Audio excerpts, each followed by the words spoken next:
Welcome to the BRC Intro Civics class, where I will be explaining the history of the U.S. Constitution, how it was created by a bunch of European racists back in the day. Because the history of this document's creation is an intricate part of our Black history, and understanding and overcoming the obvious hypocritical racism within this document, which is the basis for this country's so-called democracy, is the first step towards understanding how the U.S. political landscape works so that we, the Black community, can use their laws and policies against them and eventually add our own that will force our fair share of much needed political power. So be sure to take notes, and any questions you have, please be sure to ask them in the comments section below this video. Special note to all racists that attempt to leave racist comments because you are a pathetic loser. You will be blocked from this channel,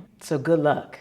Now, in 1787, 55 of the richest white men in America got together in Philly to write a new charter of government called the Constitution, and they were called delegates. They decided the government should have three branches: executive, legislative, and judicial branches, and should be Republican with representatives rather than direct democracy. Their main concern out of all the delegates was to create a government that would protect against both tyranny by the government itself and tyranny by the people. This is why the president isn't directly chosen by the people, but by 538 elected officials in the Electoral College, which is a scam, but we'll get to that later.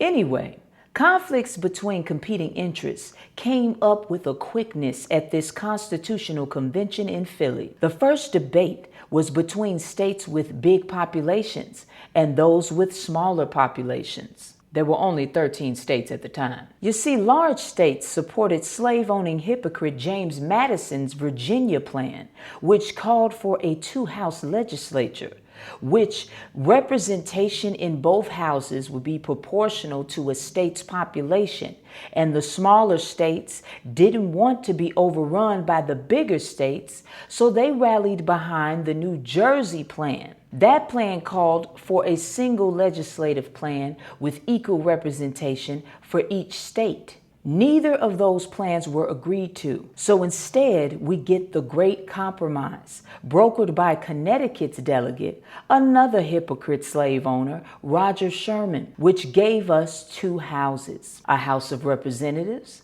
with representation proportional to each state's population, and a Senate with two members from each state. House members, also called congressmen, served 2-year terms, while senators served 6-year terms, with 1/3 of them being up for election in every 2-year cycle. The House of Representatives was designed to be responsive to the people, and the Senate was created to pass laws, or to never pass anything. It depends on how you look at it. But this brought up a new problem when it came to deciding who should be counted in terms of representation. Trigger warning. This is the part that is particularly diabolical. Slaveholding states wanted slaves to be counted towards their population, even though enslaved people could not vote, because we were considered property. States with fewer slaves thought that slaves shouldn't be counted as people because that would give them a disadvantage of power. This issue was solved with the despicable 3/5 compromise for the purposes of determining the population, the total number of white people plus 3/5 the population of other persons. The word slave was never used, you see. They didn't want to add that word to their so-called document for democracy. See, that word slave would prove their own hypocrisy. Ugh, you know I'm mad when I start rhyming. I just can't. And yes, you're right if you're thinking that these were a bunch of wig-wearing cowards. Anyway, that was the basis for the 3/5 calculation. The Constitution also contains a fugitive slave clause requiring any escaped slave to be returned to their master.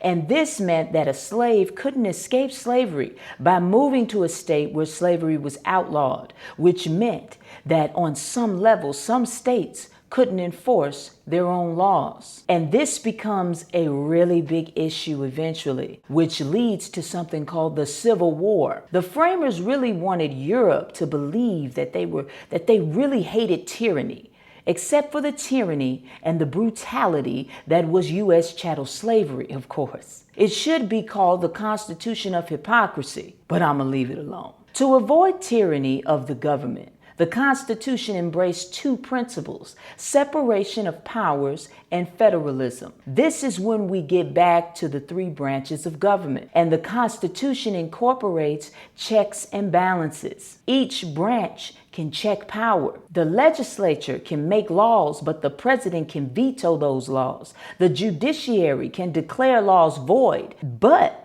that's a power that they had to grant themselves. It's not in the Constitution. And then federalism is the idea that governmental authority rests both in the national and state governments. I'll use myself as an example. I am a citizen of the United States and the state of Illinois. And the national government set up by the Constitution is supposed to be limited in scope to certain enumerated powers. Most other powers, especially the protection of health and safety and morals, are left to the states. But the Constitution also seeks to protect against the radicalism that too much democracy can bring. The rich white framers worried that people, many of whom were poor, uneducated, and indebted, might vote in Congress or a president in favor of something like, the redistribution of property. Now, to hedge against this, senators were elected by the states,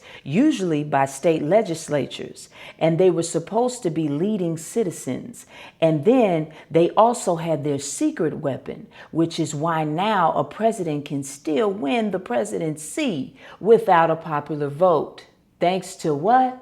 The Electoral College. The loophole to fascism. Who knew? But the Constitution would be meaningless if it hadn't been ratified. But that was a whole nother fight. 9 out of the 13 states at the time were required to ratify the Constitution in special conventions called for the purpose. In order to convince the delegates to vote for it, 3 of the framers, who were hypocritical slave owners, Alexander Hamilton, yes, that Hamilton, James Madison, and John Jay. They wrote a series of 85 essays that together are known as the Federalist Papers, which is a persuasive argument for why a strong national government is necessary and ultimately not a threat to people's liberty, unless you're black. This is where we also stop the lesson for today. I don't want to throw too much at you all at once. We're going to take this step by step. And in our next episode, we're going to do a deeper dive into everything in the Constitution. As always, I love you, black man. I love you, black woman. Knowledge is power. Power to the people.